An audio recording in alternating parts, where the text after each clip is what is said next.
Hello friends, work on series में आपका स्वागत है। मेरा नाम है वीरेंद्र सिंह। इससे पहले कि इस कोर्स को हम प्रैक्टिकली शुरुआत करें तो मैं आपको कुछ इन्फॉर्मेशन जो आपसे बांटना चाहता हूँ वो ये कि आपकी क्या क्या चीज़ें आपके पास पहले से होनी चाहिए जिससे आप आसानी से काम कर पाएँ। तो प्री रिक्विजिट है कुछ, उनकी जानकारी मैं आपको इस सेशन में देना चाहता हूँ। सबसे पहले ये कि आपको थोड़ा बहुत कंप्यूटर बेसिक ज़रूर आना चाहिए और साथ में थोड़ी सी टाइपिंग स्किल हो तो और ज़्यादा बेहतर हो जाता है, क्योंकि ऑनलाइन लगभग जितने भी काम रहते हैं उसमें आईटी स्किल्स के काम ज़्यादा रहते हैं। और आईटी स्किल्स के काम करते हुए आपके पास ज़रूरी है कि आपको कंप्यूटर बेसिक्स अच्छा आना चाहिए और साथ में आपके पास अगर थोड़ी बहुत टाइपिंग स्किल रहती है तो आपका कार्य करना और आसान हो जाता है। तो ऐसे केस में आप ध्यान रखिए कि इसमें ये चीज़ें आपके पास ज़रूर होनी चाहिए। इसके अलावा आपको थोड़ी बहुत इंग्लिश की नॉलेज ज़रूर होनी चाहिए। आप बहुत ज़्यादा अच्छे इंग्लिश के वक्ता नहीं चाहिए। कोई ज़रूरी नहीं है कि आप इंग्लिश बोल लेते हो, लेकिन इंग्लिश की समझ आपकी अच्छी होनी चाहिए। उससे आपको बेनिफिट मिल सकता है, क्योंकि ऑनलाइन इंडस्ट्री जो है वो सारी की सारी लगभग लगभग इंग्लिश लैंग्वेज का यूज़ करती है। तो ऐसे केस में ज़रूरी है कि आपको बेसिक नॉलेज ऑफ इंग्लिश ज़रूर होना चाहिए। एटलीस्ट आप चैटिंग कर पाएँ, कस्टमर की बात समझ पाएँ, कस्टमर को अपनी बात समझा पाएँ। इस तरह से आपको इंग्लिश की रिक्वायरमेंट रहती है।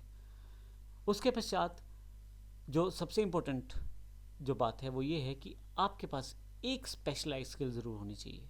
स्पेशलाइज्ड स्किल से क्या मतलब है? जैसे एग्जांपल, मैं टीचर हूँ तो मेरी टीचिंग जो मैं टीचर हूँ तो टीचिंग मेरी एक स्पेशलाइज स्किल है।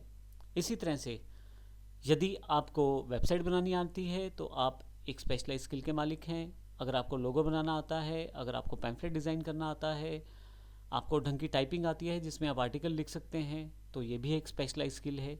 तो इस तरह की छोटी छोटी स्किल्स जो आपको आती हों, और हालांकि ऐसा नहीं है कि आपको पहले से कोई स्किल आनी चाहिए। आप इस कोर्स को देखें, समझें, इसके बाद भी आप चुनाव कर सकते हैं कि आप कौन सी स्किल सीख सकते हैं, क्योंकि हमने लगभग उन सभी चीज़ों को यहाँ इस कोर्स में दर्शाने की कोशिश की है जिससे आप ये भी समझ पाएँ कि अगर आप किसी पर्टिकुलर एरिया में काम करना चाहते हैं तो वो कौन से एरियाज़ हो सकते हैं।